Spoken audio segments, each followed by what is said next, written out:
How did everyone do on the quiz? If you got a question or two wrong, please rewatch the previous videos and try again. You can use these videos as often as you'd like if you ever have trouble searching or looking up terms. Next, we're going to use Westlaw to try a few new skills. We're going to download and print documents, browse sources, sort and email documents, save a search, access your search history, and search for documents using citations. It sounds like a lot, but it's all done on this. Most of it is done on the same page, and it all makes sense when you do it together.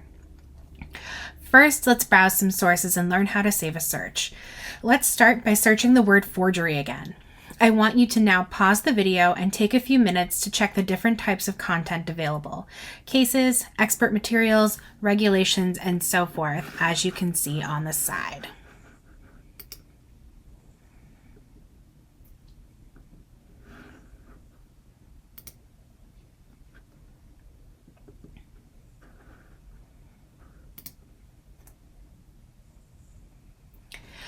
Did you browse? Excellent. Now, as you can see, I have found a particularly interesting case from 1981. The first thing I'm going to do is save this case. So what I'm going to do is I'm going to go up into the top right corner here where this folder is, and I'm going to click it. As you can see, I already have a folder for forgery cases. But if I was saving forgery laws or a statute instead, I could create a new folder right here. Click OK, and that will create a new folder. So in this instance, we're just going to save it into the forgery case file. I'm going to click Save, and now we'll be able to access this later on. On this screen, you can also do a couple of other things.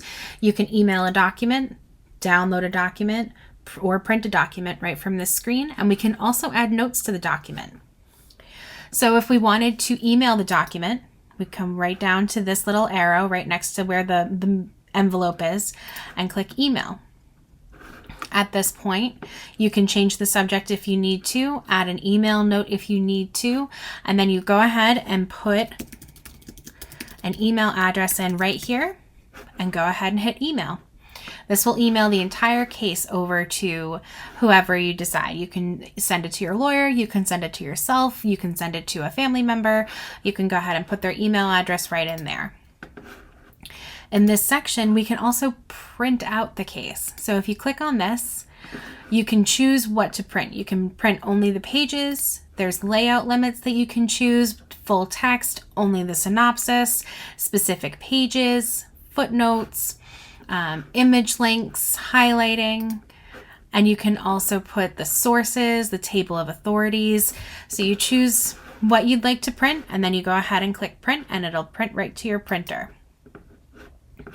The other thing you can do right from this page is download. You can download this document, same thing as printing it or emailing it, only the pages with terms, layouts and limits, and then the content, and you choose download and it'll download right to the computer that you're using.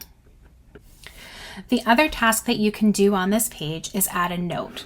So what you would do right on that same page that we were on is go over here to the notes section and click. So all you need to do to add a note is scroll down to a part that you think would be particularly interesting or useful, or you want to come back to later. You go ahead and highlight it. And what you can do is choose a color, highlight it in any color you like. I'm choosing purple for this instance, and I'm putting in a note such as send to lawyer, could be useful, ? And then what you can do is you can share it with your contacts, or you can just save it. And then at some point, if you come back and you look at it and you think, that might not be as useful as I thought it would be, then you can go ahead and edit it. You can delete it. You can change the color. You can change your note. Whatever you think you need to do with that note, you can do. In this instance, I'm just going to go ahead and delete it. And that is how you add a note to a case. So now that you've found a useful case and you've added a couple of notes, the next thing you can do is search the citations or citing references section. Up here, we're going to click on the citing references section, and as you can see, it has more information on cases, administrative decisions and guidance, trial court documents, and this right here, which are secondary sources. Some of these secondary sources you could find useful or interesting to you. So we're going to go ahead and click on those secondary sources and see what pops up. So over here we have ALR, which are American Law Reports. There are also law reviews and an other section as well. So you can go ahead and browse through these and see some of these secondary sources and click on them, give them a read, see if it's something that you could find useful or find interesting. You can do the same sort of thing with these where you can save them, email them, notate them, download them, send the link to somebody. There are a number of things that you can do with these, just like you can with the cases that we were looking at earlier. Thank you all for taking the time to learn how to use Westlaw with me. I hope you found these videos useful. If you have any questions, please head to the Contact Us section and reach out to your State of Oregon Law Library. The librarians there are more than happy to help with anything else you may need. There's also a brief survey at the end of this, if you wouldn't mind filling that out, letting me know what you thought was useful, what you thought could have used some improvement.